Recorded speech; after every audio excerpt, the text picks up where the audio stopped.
Influencers ఏది చెబితే అది నమ్మేయటమేనా? ఎన్నిసార్లు ఎంత అవగాహన కలిగించి ఎన్ని వీడియోలు చేసినా మీరు మారరు. ఇన్‌స్టాలో రీల్స్ చేసి మీరు ఇంట్లో ఉండే చక్కగా డబ్బులు సంపాదించొచ్చు అని చెప్పంగానే హాయిగా వాళ్ళకి 5,00,000, 6,00,000, 7,00,000 డబ్బులు కట్టారు. సత్యనారాయణపురంలో విజయవాడ కేసు నమోదయింది. ఇంట్లో ఉండి స్క్రబ్బరు, పీచు, ఆ స్టీల్ పీచులు ఇవన్నీ మీరే ప్యాకింగ్ చేయొచ్చు. ప్యాకింగ్ యూనిట్లు కొందామని చెప్పి వాడి డబ్బులు కొట్టిన అతను మంచిగా మిమ్మల్ని అందరికీ సున్నం పెట్టాడు. అసల రూ. 1,00,000కి రూ. 25,000 డబ్బులు ఎలా వస్తాయని చెప్పి వడ్డీ ఇస్తానాడని కట్టారు సార్ మీరందరూ. పొద్దున వీడియో ముందుకు వచ్చి చెప్తున్నారు. 1,00,000కి 25,000 ఎవడైనా ఇస్తాడా? ఎక్కడి నుంచి తీసుకొచ్చేస్తాడు చెప్పండి? అసలు అర్థం లేకుండా ఇన్‌స్టాలో ఇన్‌ఫ్లుయెన్సర్స్ చెప్పేవన్నీ అబద్ధాలు. 100కి 100%. మీ డబ్బులు దోచేయడానికే వాళ్ళున్నారు. వాళ్ళు అంటే తక్కిన వీడియోలు ఏదైనా చేయనివ్వండి. ఇలా ఇంట్లో ఉండి వర్క్ చేసుకోవచ్చు. లేదంటే మీకు బోలెడంత ఆదాయం కలుగుతుంది. ఈ క్రీములు కొనుక్కోండి, ఆ షాంపూలు కొనుక్కోండి అంటే వాళ్ళందరూ ఏవో రుద్దేసుకుని కాసేపు కనిపిస్తే వాళ్ళ జుట్టు పెరిగింది, వీళ్ళు మెరుపొచ్చారంటే అది మీ జీన్స్ని బట్టి ఉంటుంది తప్ప ఇన్‌ఫ్లుయెన్సర్ చూపించే మొహాన్ని బట్టి, వాళ్ళు చూపించే జుట్టు బట్టి వాళ్ళ జుట్టు మీకు ఎందుకు వస్తుందండి? అలా రాసుకోవాలంటే ఎంతమంది రాసుకోరు? హీరోయిన్లు ఎందుకని విగ్గు పెట్టుకు తిరుగుతుంటారు చెప్పండి మీరు? ఎందుకు మేకప్లు వేసుకోవాలి? అలాంటి క్రీములు రాసేసుకుంటే అందరూ తెల్లగా అయిపోతారు కదా హీరోయిన్లు కూడా. వాళ్ళకంటే మనం ఏమన్నా ఇదా? ఇన్‌ఫ్లుయెన్సర్స్ చెప్పేవన్నీ బోటపు కబుర్లు, అన్నీ అబద్ధాలు, క్రీములు అబద్ధాలు. అవి ఈ వారం ఈరోజు ఇవి చెప్పిందంటే రేపు పొద్దున ఇంకోటి 60 ఏళ్ళు 70 ఏళ్ళు ముసలిది వీడియోలు చేస్తున్న ఇన్‌ఫ్లుయెన్సర్స్ కూడా ఆఖరికి ఈ క్రీమ్ కొనుక్కో ఆ క్రీమ్ కొనుక్కో ఉంటుంది. కానీ పసుపు పాలమేడు మేగడ వేసుకోండి, పాలల్లో సున్నుపిండి కలుపుకొని శనగపిండి కలుపుకొని రాసుకోండి అని కానీ ఒక్కళ్ళు చెప్పిన వాళ్ళు లేరు. అసలు చెప్పే పద్ధతే లేదు మనుషుల్లో. ఏం చెప్తామండి ఇంక ఇట్లాంటి వాళ్ళని? 70 ఏళ్ల ముసలావిడ ఇన్‌ఫ్లుయెన్సర్ కూడా నా కంటి కింద నలుపు వచ్చిందంటే నేను ఈ క్రీమ్ రాస్తాను, నా కంటి కింద అది వచ్చిందంటే ఇచ్చేస్తానని చెప్తున్నారు. కానీ ఇంట్లో ఉండి రెమెడీలు చేసుకునే ఒకటి చెప్పట్లేదు. డబ్బులు అయిపోయే పనులు. ఇంట్లోంచి డబ్బులు వెళ్ళిపోవాలి, ఆ ఖర్చు అయిపోవాలి.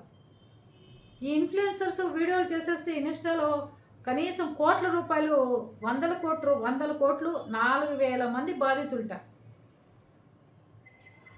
4,000 మంది బాధితులు, 100 కోట్ల రూపాయలు వాడు ఎగ్గొట్టి పారిపోయాడు. ఎక్కడి నుంచి వస్తాయి? 6,00,000, 7,00,000, 8,00,000 కట్టిన వాళ్ళు ఉన్నారట.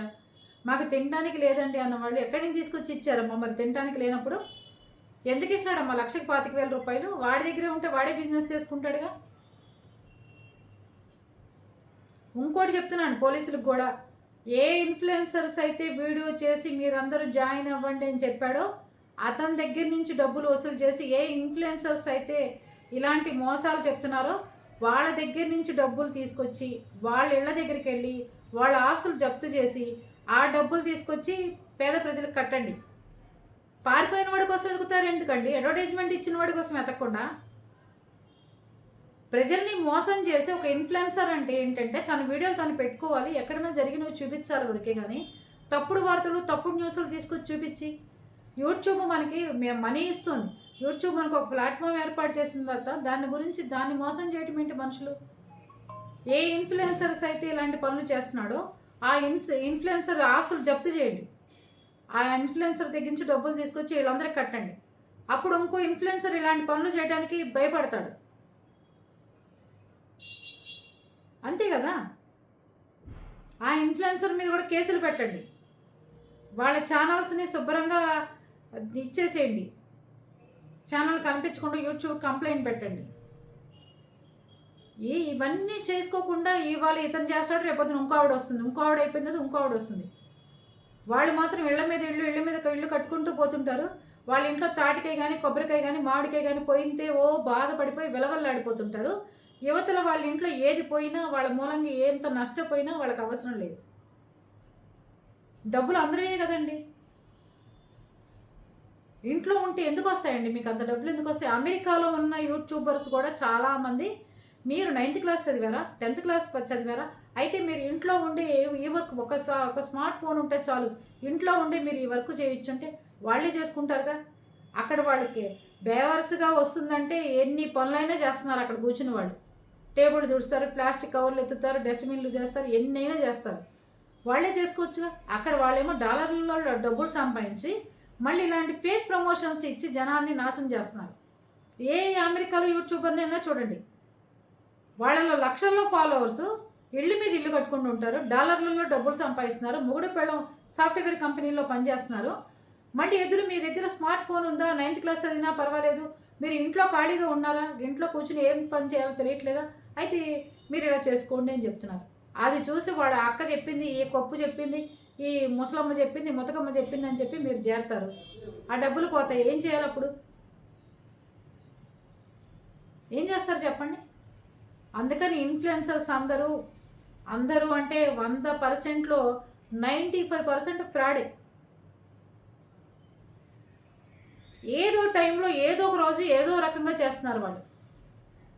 ఎక్కడో అక్కడ వాళ్ళ జర్నీలో, వాళ్ళ 10 ఏళ్ళు 5 ఏళ్ళు జర్నీలో ఎక్కడొక్కడ ఏదో ఒక మోసం చేస్తున్నారు వాళ్ళు. అట్లాంటి మోసాలకు పడిపోమాకండి. లక్షల్లో డబ్బులు తీసుకెళ్ళి వేరే వాడికి పెట్టడం, వాడి మాటలు నమ్మటం. ఈరోజు ఒక ఆవిడ వచ్చి పాపం చెప్తుంది, 7 lakhs ఇచ్చామండి, తినడానికి ఏం లేవండి, ఎక్కడికో వెళ్ళొచ్చి ఇబ్బంది పడ్డామండి, గల్ఫ్ వెళ్ళొచ్చి ఇబ్బంది పడ్డామండి, పిల్లలకి పెళ్ళిళ్ళు చేయాలంటే ఆ డబ్బులు బంగారం బ్యాంకులో పెట్టామంటే 4,000 మంది బాధితులట. అందుకని పోలీసులకు చెప్పేది కానీ, ప్రజలు కూడా ఎవరైతే ఇన్ఫ్లుయెన్సర్ చెప్పాడో వాళ్ళ ఆస్తులు జప్తు చేసి మీ డబ్బులు మీరు తెచ్చుకోండి. అప్పటిదాకా ప్రశాంతంగా ఇట్లాంటి వాటిలో మోసపోకుండా ఉండండి. అర్థమవుతుందా?